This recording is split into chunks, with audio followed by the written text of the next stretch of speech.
Start હતું।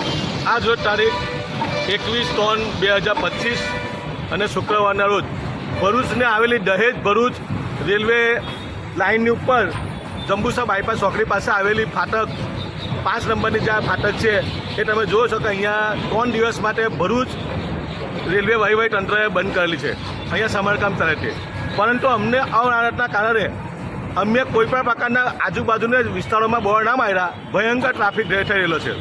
અમે રેલવેના અધિકારીઓને અત્યારે એને ધ્યાન દોર્યું કે જો આ બંને એક બાજુનો રોડ બંધ કરવાનો હોય તો તમે બ્રિજના શેરપુરા ગામ પાસે એક બોર્ડ મારો, જેથી કરીને મોટા જે વ્હીકલો છે તે બ્રિજ પર જાય અને ટ્રાફિક ન થાય। અત્યારે પોલીસના મિત્રો પણ અહીંયા આવી ગયેલા છે અને અમે જિલ્લા વહીવટીતંત્રને ખાસ અપીલ કરીએ કે અહીંયા મોટા મોટા ઉદ્યોગો દહેજ, વિલાયત, ગંધા પેટ્રોકેમિકલ, એપીએમસી હોસ્પિટલો આવેલી છે, તો અહીંયા સુચારુ રીતે ટ્રાફિકનું સંચાલન તો અહીંયા પોલીસની વ્યવસ્થા મૂકવામાં આવે। અને આ ફાટકભાઈ હું ભરૂચ જિલ્લાની પ્રજાને અપીલ કરું કે 21, 22 અને 23 એમ 3 દિવસ આ રેલવે ફાટક જે ભરૂચથી શેરપુરા જે ફાટક 3 દિવસ બંધ રહેશે, તો મોટા વાહનો જે છે તે રેલવે ઉપરના ઓવરબ્રિજ પરથી પસાર કરવાના અને નાના જે વાહનો છે તે સામેની ફાઇટથી પસાર થશે।